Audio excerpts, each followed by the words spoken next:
જે ઉઠ હવે હું 4 કલાકથી પડી રહી છું, ઉઠવાનું મન નહીં થતું, ક્યારની પડી રહી છું તે? આખું શરીર મારું દુખાય છે, મને ઉઠવાનું નામ જ ના દે કે છે. ઓહો, આખું શરીર દુખાય છે તમને તો. હા, નવરાત્રીમાં તો 4 વાગ્યા સુધી ઠેકડા મારતા હતા, એ શરીર નતું દુખાતું? એટલે નવરાત્રી હોય તો ભાઈ ગાવાના જ હોય ને ગરબા. દિવાળી કામની તો વાત જ ના કરતા. કામ રાખીને કરાવવું હોય ને તો કરાવી લેજો, હું નહીં કરું. હા, હવે દિવાળી કોમ નહીં થાય તમારા. ના. અને ત્યાં ઠેકડા માર્યા બધી વાતો કરે છે.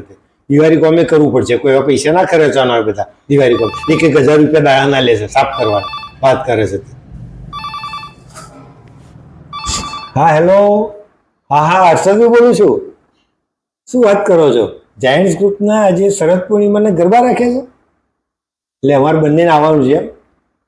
હા, પણ એક કામ કરો, હું એકલો આવીશ, તમારી ભાભી તો નહીં આવી શકે, કારણ કે એના શરીર આખું દુખે છે, બહુ થાક લાગ્યો છે. ના ના, એમ તો હું આવીશ ગરબા ગાવા તો. હા, હેડો બહુ તમે વાત કરો. શું કહે છે તું? તો ગરબા ગવાઈ દે. હા, કોમ કરવાનું મારાથી નહીં થાય, મારાથી ઉભા નહીં થવાય. તો ગરબા તો ગવાય. 1,000 રૂપિયાનું નોટ લાવવાનું, ટિફિન લઈ આવવાનું. વાહ નંગ વાહ, હો તું તો આજ તો ખરી ખરી.